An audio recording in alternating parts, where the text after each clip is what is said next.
only do we have the largest economy in the world, we have the strongest economy in the world. We have the most productive workers in the world. And given a fair shot, given a fair chance, Americans have never, ever, ever, ever let their country down. Never. Never. Ordinary people like us who do extraordinary things. We've had candidates before who attempted to get elected by appealing to our fears, but they've never succeeded because we do not scare easily. We never bow. We never bend. We never break when confronted with crisis. No, we endure, we overcome, and we always, always, always move forward. The 21st century is going to be the American century because we lead not only by the example of our power, but by the power of our example. That is the history of the journey of America. And God willing, Hillary Clinton will write the next chapter in that journey. We are America, second to none, and we own the finish line.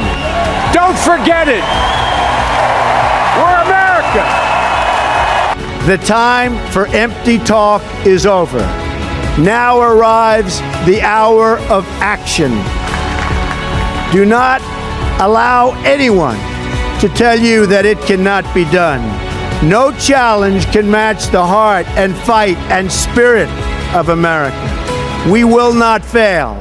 Our country will thrive and prosper again. We stand at the birth of a new millennium, ready to unlock the mysteries of space, to free the earth from the miseries of disease, and to harness the energies, industries, and technologies of tomorrow. A new national pride will stir our souls, lift our sights, and heal our divisions. It's time to remember that old wisdom our soldiers will never forget, that whether we are black or brown or white, we all bleed the same red blood of patriots.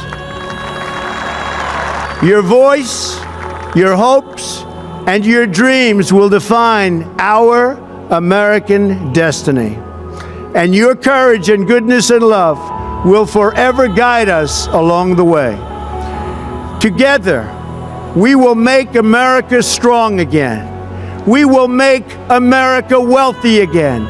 We will make America proud again. We will make America safe again.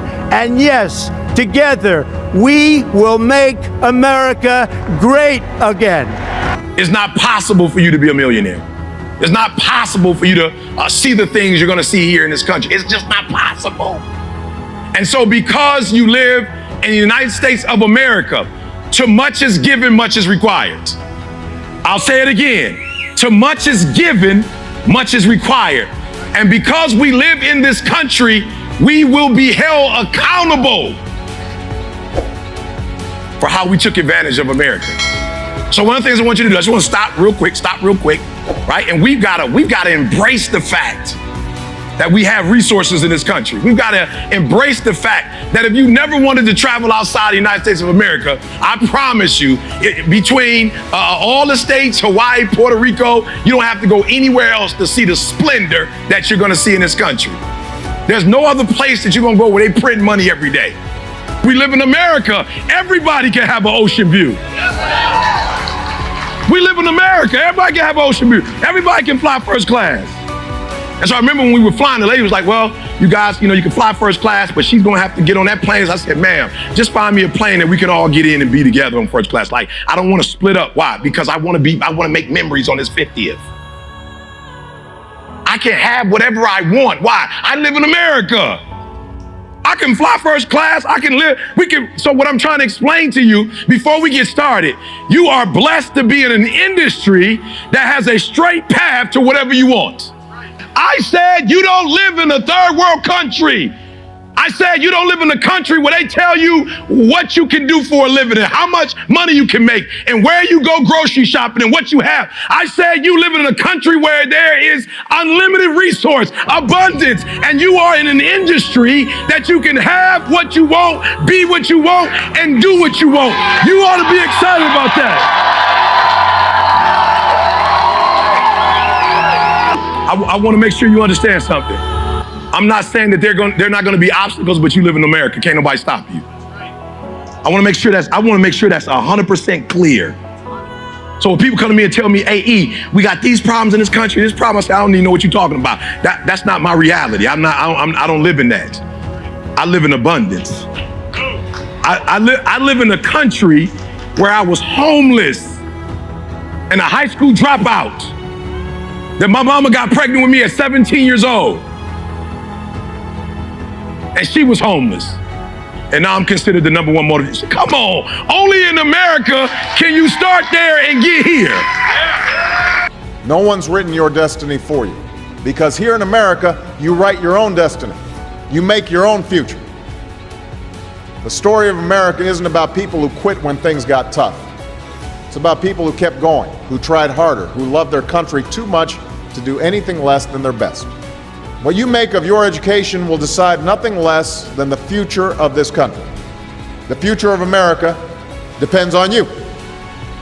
The circumstances of your life, what you look like, where you come from, how much money you have, what you've got going on at home, none of that is an excuse for neglecting your homework or having a bad attitude in school. That's no excuse for talking back to your teacher or cutting class or dropping out of school. There is no excuse for not trying. Where you are right now doesn't have to determine where you'll end up. No one's written your destiny for you. Because here in America, you write your own destiny. And Jasmine, and Doni, and Chantel aren't any different from any of you. They face challenges in their lives just like you do. In some cases, they've got it a lot worse off than many of you. But they refuse to give up. They chose to take responsibility for their lives, for their education, and set goals for themselves. And I expect all of you to do the same. What's your contribution going to be? What problems are you going to solve? What discoveries will you make? What will a president who comes here in 20 or 50 or 100 years say about what all of you did for this country? Don't ever give up on yourself. Because when you give up on yourself, you give up on your country. The story of America isn't about people who quit when things got tough.